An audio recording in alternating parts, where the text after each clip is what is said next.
Kurt Russell is one of the unluckiest actors of the 1980s. Kurt Russell had a reputation as a box office bomber, so whenever he was cast in a film, analysts would immediately forecast its failure. Perhaps the only reason he didn't disappear into direct-to-video obscurity was that many of his failed projects later became genre classics and cult favorites. Everything changed in the early 1990s. No, some of Kurt's films continued to fail, but there were some that made a decent profit. As a result, the actors' fees also began to grow, reaching their peak with the films Breakdown and Soldier. His roles in these two films earned Kurt $15 million and $20 million respectively. Both projects failed, however, Breakdown probably ended up making a profit from media and TV sales. As for Soldier, the failure was so bad that it ruined Kurt Russell's thriving career. Furthermore, the film's director, Paul W.S. Anderson, had to resort to making trashy TV shows until he got the chance to return to Hollywood with a small film called Resident Evil. Although Soldier hit theaters in 1998, its story began back in 1981 on the set of Blade Runner, where screenwriter David Webb Peoples first came up with the idea for the project. In the 1980s, Peoples' script sparked a lot of interest and even caught the attention of Clint Eastwood. However, Eastwood knew that he was too old to play a soldier, even for a science fiction film, and thus considered the director's position. Eastwood's plans fell through due to funding issues. In 1984, the film was estimated to cost $40 million. At the time, it was a budget comparable to that of a major blockbuster, one that even George Lucas's Star Wars could envy. After Blade Runner failed at the box office, Warner Brothers hesitated to fund another gritty sci-fi movie, and Eastwood had to leave. The next person to show interest in Soldier was Sylvester Stallone. Considering that Sly was already a big star, he probably had the best chance of getting Soldier into production. But when he was promoting the project at the studio with the director of the first Rambo, Ted Kotcheff, Sly, as was often the case with him, went overboard with his demands for the size of his fee. The exact amount he requested remains unknown. Given that Sly was paid $10 to $12 million for his roles at the time, it's likely he expected a similar pay for Soldier. Therefore, the project was put on hold again.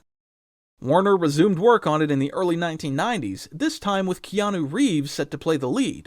However, the actor had only 2 films under his belt at the time, Bill and Ted and Point Break, which had just come out. When the film's estimated budget approached $60 million, the studio panicked and halted production once more. The next time Soldier made headlines was in 1996, when Kurt Russell expressed interest in the project. Russell had recently starred in Warner's Executive Decision, which, despite not being a huge success, was able to recoup its budget. With a famous actor on board, the studio decided to take a risk and invested $60 million in the film. As unfortunate as it is, Kurt Russell played a large role in the film's disastrous box office performance. Because of him, the studio had to postpone filming a whole year. And it wasn't that the actor had a busy schedule. Kurt Russell simply decided to get in shape at the age of 47, which took him a full year. Director Paul Anderson never criticized the actor's decision, especially given that Kurt Russell supported him in all his interviews, blaming the failure of his previous film Event Horizon on solar storms and things like that. However, the director was never satisfied with the way Soldier turned out. According to him, he and screenwriter David Webb Peoples originally planned to make a space western set in vast, open environments.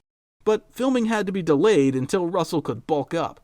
That's when Paul Anderson directed the disastrous Event Horizon. Perhaps Kurt Russell simply felt guilty about it and thus constantly defended the film. According to the director, when they returned to film Soldier a year later, they discovered that they would not be able to use the locations they had reserved for filming due to the El Niño hurricane. Because of the tight deadlines, they were forced to shoot inside a studio, which greatly reduced the film's scale and negatively affected its entire look. The filmmakers envisioned Soldier as much more than just another science fiction action film. In many of his interviews, the director said that he and the screenwriter planned to make a sequel to Soldier that would bring together Kurt Russell's character with Harrison Ford's character for Blade Runner. To do this, they filled Soldier with a bunch of references to Ridley Scott's sci-fi film.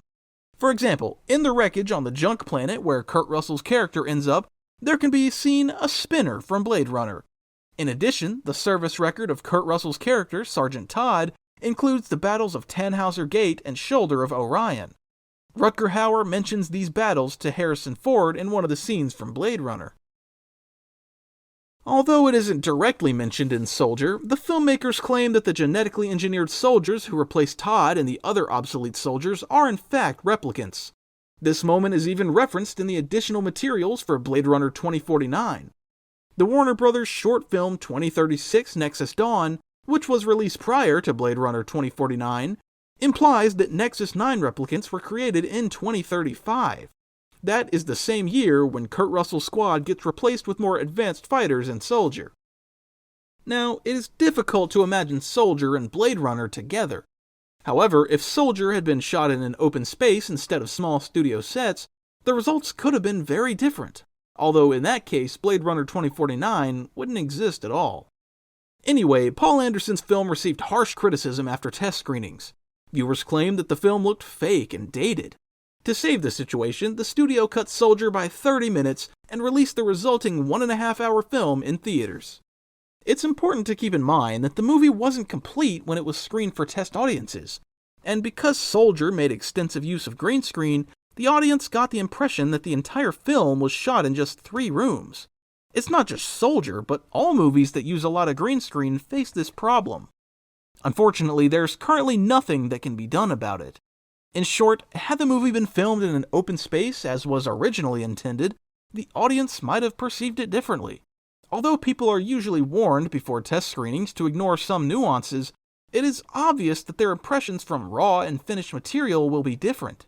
Soldier premiered in US theaters in October 1998, debuting in 5th place on its opening weekend.